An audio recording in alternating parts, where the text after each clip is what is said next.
good evening, and welcome to the next episode of Melbourne After Dark. I am your host, Mech 4, and when we left off, we were standing in front of a, what would you call that? A board of buttons, and we have all the fingers to use to press them. So let's go and, excuse me, damn it. Let's go and press the green button. Push green button. Click.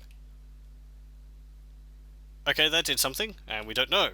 Well, let's have a look at this one. Push blue button. You hear a faint rumbling noise in the distance. Ah. Well, at least the blue buttons seem to do something more important than just turn lights on and off. So, let's go and have a look. Oh, it opened the gates here. Now, the next area is even more thrilling than what we've seen so far. You may note the sarcasm in my voice. Because what game isn't complete without a large maze? I did say this game is bigger than the previous ones, and I will admit that part of that is because of the maze in it, but it is still bigger even if you don't have the maze. There's just a larger variety of areas in it. Luckily, I kind of remember the layout for this maze, so I should be able to find what we need to find in here. There is actually 3 items we need to find in this maze. I will see if I can find them.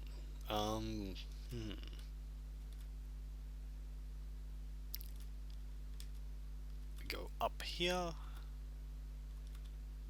Up again. The perspective in these areas is always kind of wonky. That's supposed to be a hedge over there, but we're clearly bumping into it. Ah, well, whatever. I mean, it works down here. And we go around. We can use that diagonal key. Down, I will just check down here. A dead end. Well, go back here. And I think we go up here.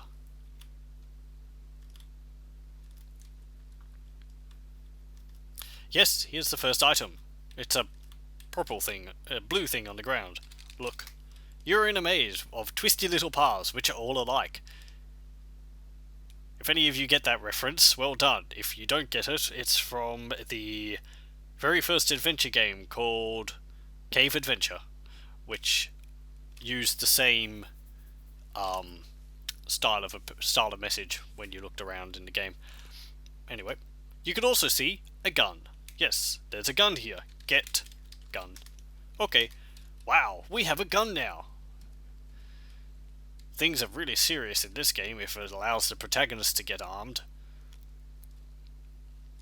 Look, gun. Does it tell us what type it is? It looks real. I wonder if it works. No, it's just a generic gun. Okay. I wouldn't even know what type of gun it is, even if it told me. Alright, I think we've gone around in a loop here. Yes. Okay. Well, we'll continue this way. I've plotted out this maze quite a number of times through my life, especially when I was a child. I'd have square grid paper, which I would draw out the layout of the maze on while I would explore through it. It's not that big, and it's not terribly confusing. It kind of goes in a big loop around the outside, with a few areas going through the center of it, so I might need to look up where one of the items is. But I should be able to find at least 2 of them, because one's in the west and one's in the east.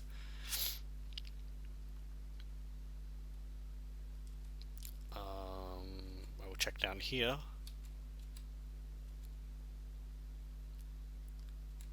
And then this way.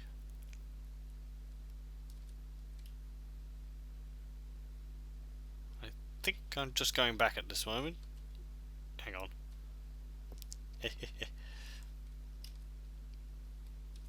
Nope, hang on. Okay, there's nothing there. Well, let's go back here.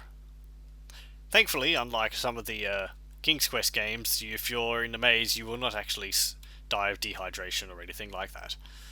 So we have all the time in the world to explore this maze.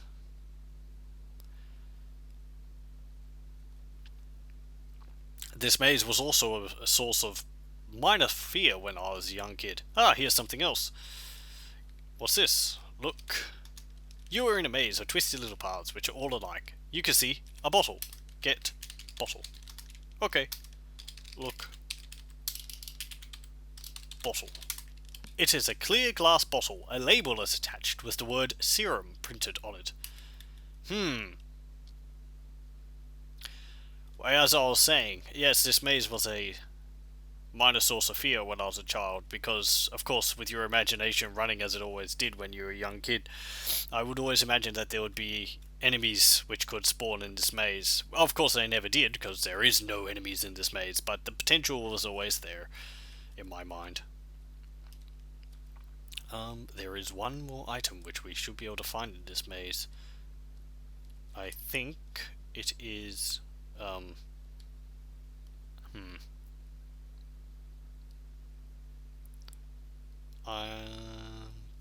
I will check.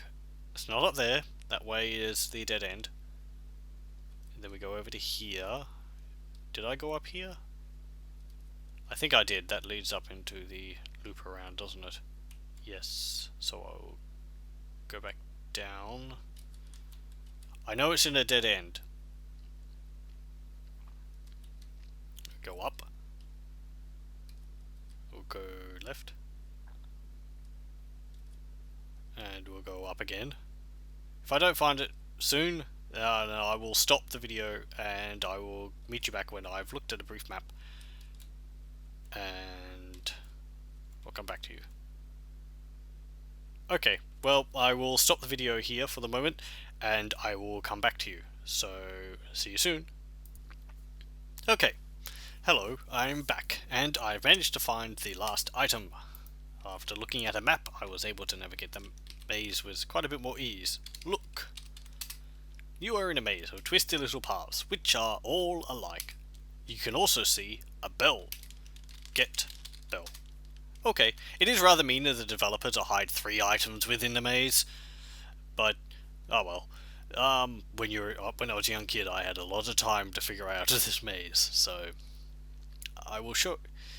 Here's the map which I was using. You can see that the maze is not particularly large, so it is not as confusing as you initially think. It is actually split up into 2 areas. There's this bit down here, and then there's this second bit up the top here, which only has 1 path connecting it all. There's actually no items in the bottom half. There's the gun in the only path leading into the second half. Then there's the bottle at this end here and the bell over there. It is a little off what I imagined it to be. I thought this part was actually a bit further down here, but oh well. Now that I've refreshed my memory from it, and thank you for the maker of the maze map, I will proceed to go back to the entrance. I think I will actually cut that out so that you don't have to sit me through going through the maze, because I'm sure you probably have your fill of it already, so I will see you back at the entrance. Hello and welcome back yet again. I am at the entrance to the maze. That only took about a minute, maybe a minute or 2. But now that we're free of the maze... Oh, please, I don't want to go back in there. Now that we're free of the maze, we never have to go in there again. There's no other reason for it other than hiding the 3 items in there. So I will save the game and let us move onwards with the adventure. We've actually done all that we need to in the house. This game doesn't have an awful lot of backtracking in it, unlike our later adventure games. The puzzles all tend to come quite a bit later once you've picked up the items. So, let us proceed, and we'll get to these matches. Okay. I do like games where you can drop items on the ground like that, and they stay there. In the eventuality that there is something like this bridge. So, we'll save once again, because I'm being paranoid about it. And let's move on. Oh geez, it's the bees! Well then, don't get too close to those ferocious looking bees. Hang on. Okay, just a moment. Drop matches. There is something which I thought I did. If you see on the screen with the bees, there is a lantern on the gate. Oh, on the fence, sorry, right at the back behind them. That lantern is supposed to be on. I'm pretty sure I pressed the button. The lights seem to have turned off, so I will press all the buttons in again and just make sure that it is. I believe it is the green one, so we'll just press a green button, click, and we'll press the yellow button just to make sure, click. Okay, and now let's move on. Like the bats, the bees have to be made to leave us alone. Except we don't have a whistle in this, and bees don't have ears like bats do. So a dog whistle would be much useful against them. And we don't want to summon any more dogs. But there is that blue light. There is that light above them. And that will get the matches somehow actually stop them from getting us. Yes! Whoa there! Don't get too close to those ferocious looking bees. Look. Bees. You're not close enough. Fine. I'm not getting any closer. Look. Light. It has a U-shaped fluorescent light tube at its center, with a series of metal rods spaced vertically around it. Surrounding the rods is a thick mesh-like screen, which also acts as the frame of the device. Okay, that's a very elaborate description for that. I don't know what it's supposed to be. Is it supposed to be like a bug zapper? But then the bees would be dying, and they always look kind of more like wasps or hornets to me. Anyway, the bees are of no problem to us now, so let us move on. Oh, look at this guy.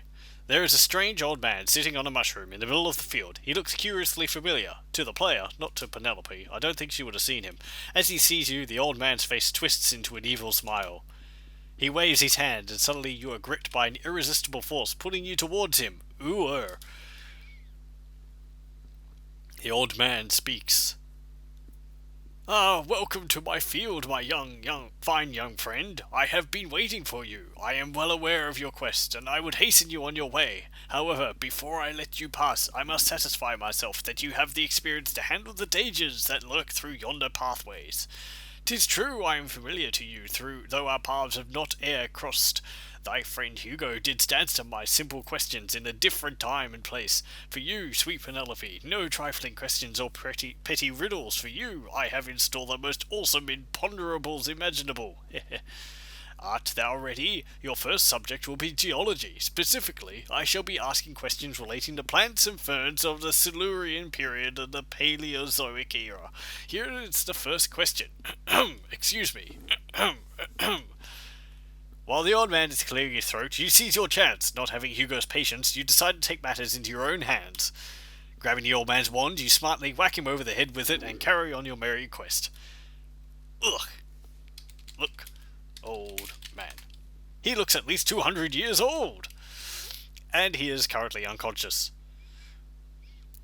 I would assume the developer got quite a lot of messages about the difficulty of the questions in the previous game, and you'll note that I pointed out that one of the questions was particularly unfair for anyone who wasn't actually native to America, so I'm kind of glad that he put that in as a joke. Look, mushroom. You're in a very... yeah, fine, okay. I assume it was a mushroom, unless it's like a stool or something, but... anyway... let's go down here. There's a well here. Save. Well, what do you do with a well? Well, let's turn handle. Turn handle. The handle appears to have become stuck. However, you notice that the rope does appear to be mostly unwound and descends into the well. Look down well. You peer down into the murky depths of the well and see only blackness. Taking a small pebble, you lean over and drop it down. After a while, you hear a dull thud. So there's apparently no water in the well. I wonder if there's any meatball subs. Climb down rope. Okay, down we go. And we're in caves. Look. You are in the cavern beneath the well. Over to the right appears to be what was once a passageway. Now it is totally impassable due to a rockfall. Well, we're not going to get far moving those rocks by hand, so let's climb up rope. Ugh. Climb up rope. I have to say, my spelling will have to become much better if we're going to be able to get any further in this game. And let us save once more, because I kind of know what's coming up. Okay, and we'll continue on. Ah! Oh jeez. Ouch! That nasty snake just bit you. Yes. Now, there's another thing in this game which used to scare me a lot as a child, and it is this snake. This snake used to give me nightmares. Really. I'd have nightmares of this pixelated little snake. Look, snake. You're not close enough. Okay, fine. Look, snake. It is one of the rare venomous species. Beautiful, but very deadly. Get snake. It is of no use to you. Kick snake. A poor defenseless snake? It's not defenseless, it just bit me. And I'm not going to continue any further, but after a few screens we will actually die because of the venom in us. I don't think it will affect us until we actually move through a few screens.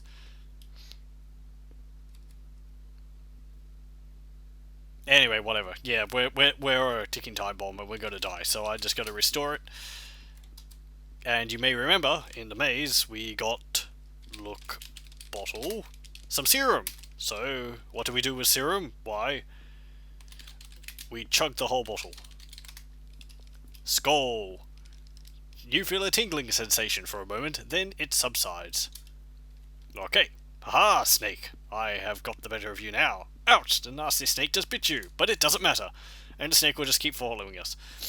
I think that's probably what scared me about it when I was a child, that it just keeps following you inuringly, like, without any hesitation, so it's like, I really didn't like it. I still don't kind of like it, but that's just lingering. Anyway, now we're in another screen, and there's a dog! It's the same type of dog from the previous game, I think, except its ear's animated. Oh, it's wiggling its ear. Look. You are standing outside the doghouse. The doghouse. Beware of dog. Look. Sign. You are standing... Yeah, fine. Read sign. Ugh. Okay, fine. Look. Ground. Fine. Well, there's a bundle of sticks here. Get sticks. Okay, we get a stick. What do we do with a stick? Throw stick. Whee! Fetch, boy! Dun dun dun dun dun dun dun dun dun. And we never see that dog again. I wonder how hard Penelope threw the stick. Oh well, look in doghouse. There is a stick of dynamite in the doghouse. Get dynamite. Okay, you may have already guessed what we needed the matches for. Save. But anyway... Wait, hang on. I thought there was an exit over there. Oh well, there isn't. Okay, well, we've done everything we need to do here anyway. So we'll go back over to the left and... past the snake. I really don't mind snakes too much in real life. I've even held them at moments. It's just that one snake. Anyway, look. You are standing at the end of the grounds. Beyond them is a gate leading to a street. On the sidewalk there is a phone booth. You can tell it's a phone booth because it says phone on it. Dun, dun, dun, dun, dun. And we can go across the street. I forgot about that. Look. You're in Rome Street. Look. Wall. The graffiti says, for an out-of-this-world experience, dial 1-800-333-HUGO. The recurring number of 333. Okay. Well, let's have a look around here then, shall we? Hang on. What? We went across the street, and then we went along that footpath, and we're back here. Yep, there's not really anywhere you can go. It's just two screens, and they both lead back to here. So... Anyway, there's a phone booth here. We'll save again. This is a part which requires some fast typing. Use phone. Ugh. Get phone. Okay, well, we'll just say this. Dial police. You don't have any more quarters. I don't need quarters.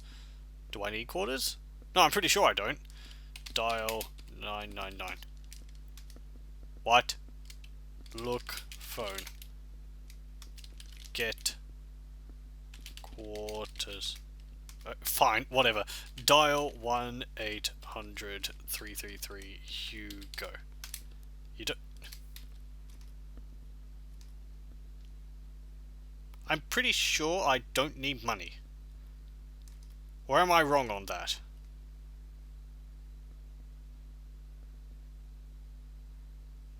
Oh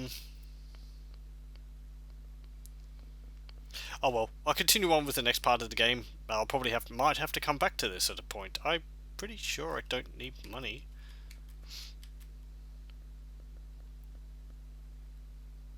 Um.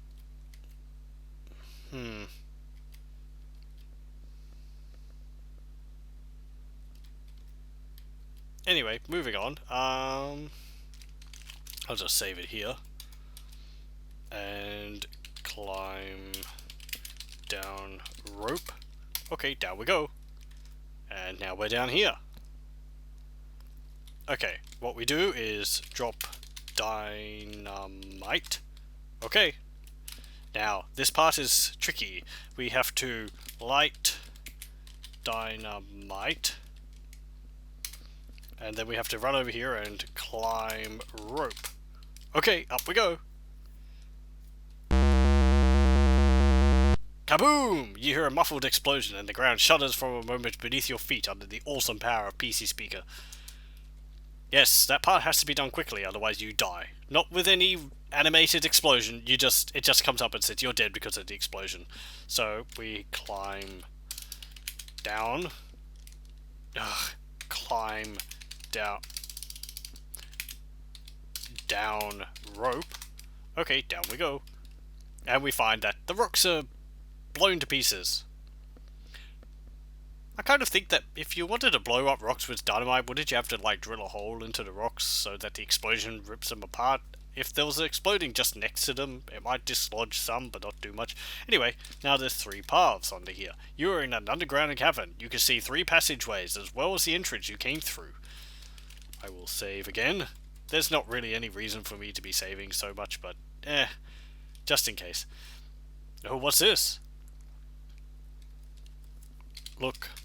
You are in a featureless underground cavern. The only exit appears to be the way you came in. You can see also our old dusty oil lamp. Well, get lamp. Okay. Rub lamp, not ramp. As you rub the lamp, it starts to glow for a brief moment and then returns to normal. Apart from that, nothing interesting appears to happen. Okay, well, apparently we're not supposed to use this here. This is a puzzle which is very self-contained within the environment here. Oh, geez. Okay, there's a giant chasm here. Look. You are in an underground cavern. There is a chasm over to the right. It appears to be impassable. You can also see a moldy banana. Well, as I've said before, like any good adventurer, we need that moldy banana. For what reason? Well, we'll just have to find out. But you can be rest assured that we do need it. I will just save it because this might go wrong. Actually, I want to show this. Whoa! Oh dear, how careless. You fell into the chasm. Now you'll never rescue Hugo and solve the Whodunit. And we're doing headstands and flips. Okay, restore. This puzzle, I remember, stumped me for a while when I was a little kid. You'd think maybe there's like a plank which you could put over the thing. Put over the chasm, sorry. But it says that there appears to be no way to go across it. And to us, there certainly isn't any way to go across it. Unless you think down here.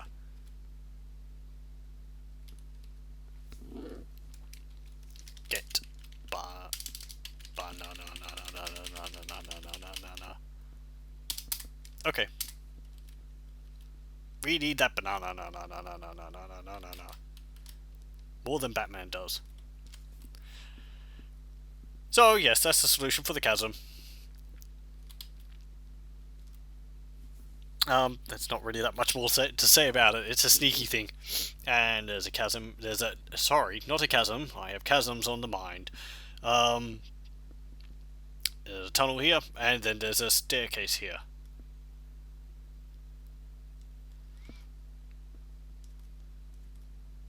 Then we go up. At the top of the ladder is a trapdoor. Although it doesn't appear to be locked or bolted, despite your best efforts, you are unable to budge it. Open trapdoor. Trapdoor is not secured in any way. It just needs a good push. Unfortunately, you don't quite have the strength needed. Welp. What do? We rub lamp. Boof. Oh, look, it's Igor. Igor's tanned brother. Wearing his purple Speedos. And a little hat. Which, I don't know, kind of looks just like a jelly bean or something. Talk to Genie. Greetings, mistress. I am the genie of the lamp. Don't get too excited. I don't do any of those 3 wishes kind of things. However, I'm decidedly hungry, and I'd do almost anything for a banana, especially a moldy one. Give banana to Genie. Oh, thank you, mistress. To show his gratitude, the genie climbs up the ladder and, with a mighty shove, bursts open the trapdoor for you. Ponk. And then he comes downstairs and... Look. Genie. Just your regular genie type. Kiss. Genie. Hey, Penelope is not that sort of girl. Oh, it actually responds to that in this game. I should have been trying to kiss a whole bunch of other creatures in this game too. I mean, people and stuff. I think it says something for the gardener, but it's just like, ew, no, Penelope wouldn't do that. So, then the genie just wanders around here. Give lamp to Genie. Your polite offer is refused. Okay, well, drop lamp. Okay, we can just leave the lamp here, I'm pretty sure. Okay, maybe we go up here. Where are we? We're back in the house. What's over here? Mouse hole. Look, mouse hole. You feel around in the hole with your hand and come into contact with something large and furry. Ouch! It bit you! Unlike the snake, that is not going to come and bite us back later. Look safe. It is a pretty solid looking safe. I don't think there's any way to open it unless you know the combination. Open safe. What's the combination? 333. Don't you think that number's been a little overworked? Oh, fine. I don't know if there is actually a code for it. Oh,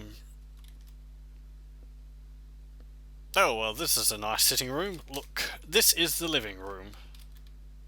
Fine, well, there's nothing more in there. If we go over here... It's the front hall, with no maid. Look, you are back in the hall where you first arrived. Look, plant. Every home should have one. Get plant. I don't think that would accomplish much somehow. That plant looks very dead. Look. Painting. Pretty, isn't it? Get painting. I see no purpose in doing that. Fine. This game just keeps breaking all my dreams of owning paintings and plants. Look. Door. Oh, fine. Open door. It won't open. Kick door. You should try to be more constructive. I could build a door. Look. Mirror. There's nothing special about it. Get mirror. Fine. Whatever. Open door. Ah! Loud music!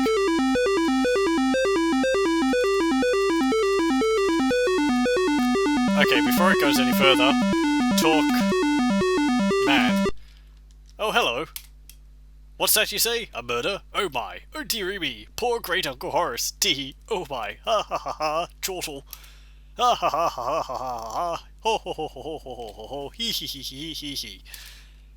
Cousin Harry lapses into uncontrollable laughter. Thank you for stopping playing the organ. Look. You're in Cousin Harry's organ room. Look. Harry. It's Hugo's affable cousin Harry, who is laughing his ass off. Kind of. Look.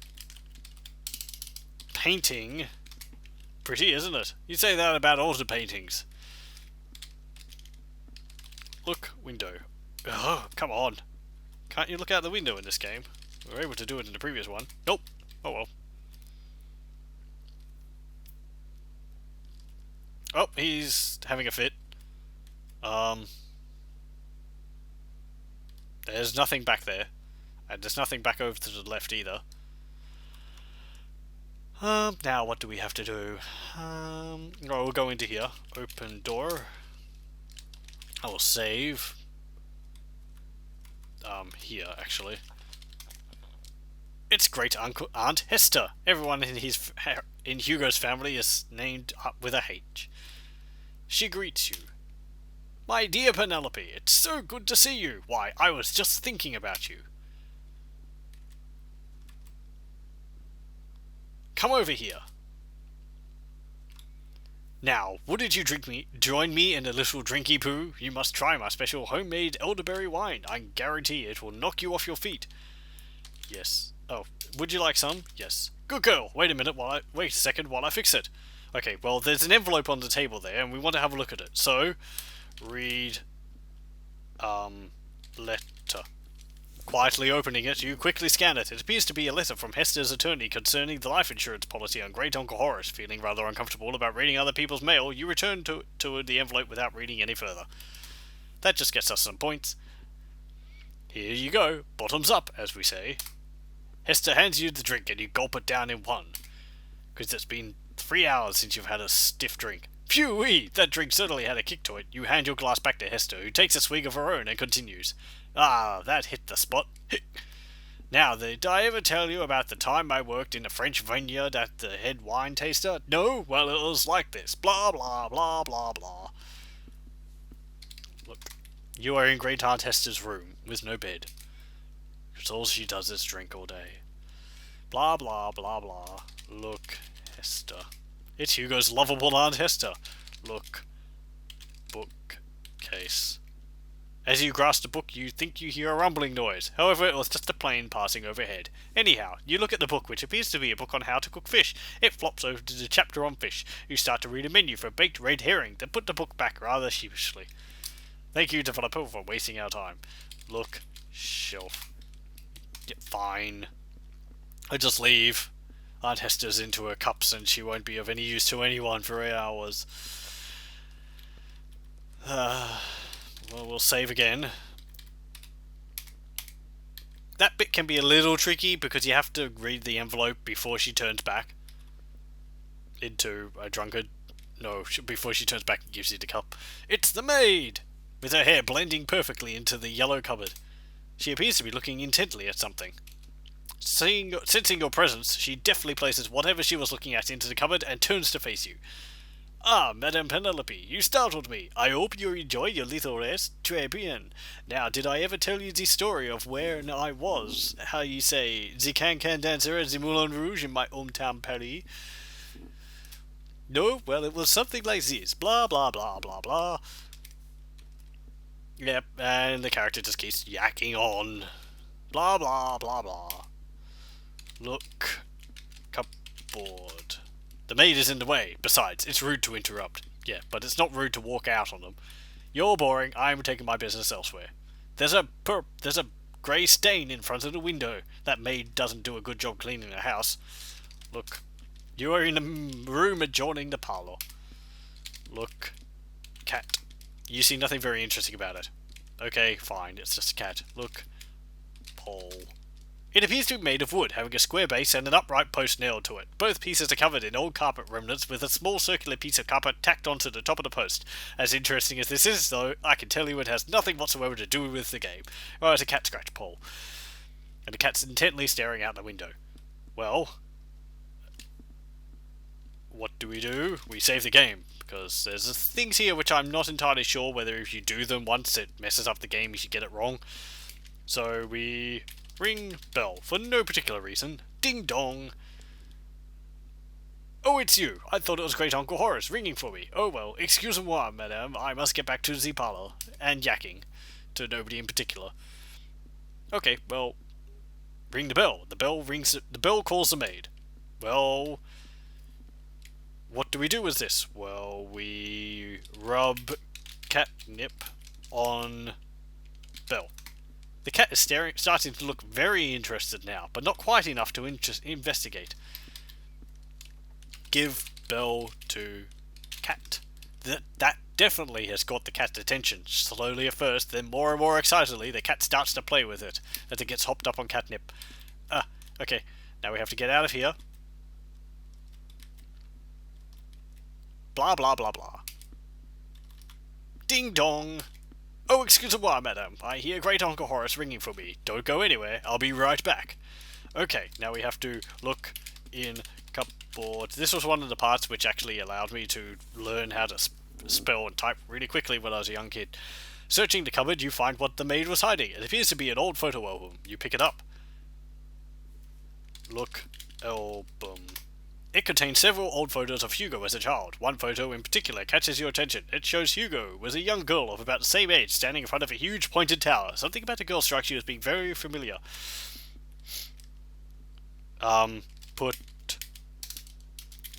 album back. No, you'll be needing it. Okay, fine, whatever. Oh. And we're back here. It's the cook. She seems to be holding a knife, which is dripping with blood. Oh my. She speaks. Ah, now, Miss Penelope, so you caught me in the act of preparing dinner. Would you like a slice of Horace? I've been cutting up some dead beef, so I have, and you'll be savouring the delights of my Yankee pot roast later tonight. I don't think that will accomplish much somehow. Yes, this cook did also slightly scare me as a kid. I don't know why. The characters always look kind of odd when they're looking straight at the camera. The cook is of no consequence to us. She just bounces around the kitchen into the walls and stuff. The cook appears to be busy preparing dinner for the household. Talk to cook. The cook replies, "You have to excuse me, miss. I'm rather busy at the moment." Okay. Well, there's nothing to do here now. Blah blah blah blah. Yes. Well, you may have noticed that at this point in the game's trying to put in a plot of trying to implicate all these other characters, but with only like one bit of information for each of them, it doesn't really build up to a point where it could be construed really heavily as being one of them. I mean, what? Harry is acting odd by laughing at what you were telling him. Aunt Hester, was it, had an envelope about Great Uncle Horace's will. The cook was holding a bloody knife. The maid was apparently knew Hugo, which doesn't really make that much sense, because wouldn't she try to kill Penelope if she wanted to be with Hugo? Anyway, after all that, now we still have to do the thing with the phone booth, because that's important. And it said I didn't have any quarters. I'm going to stop the video here. It's nearly 30 minutes anyway, and I will meet you back in the next episode, and I will be back at the phone booth. So, thank you for listening, and I will see you then. Bye.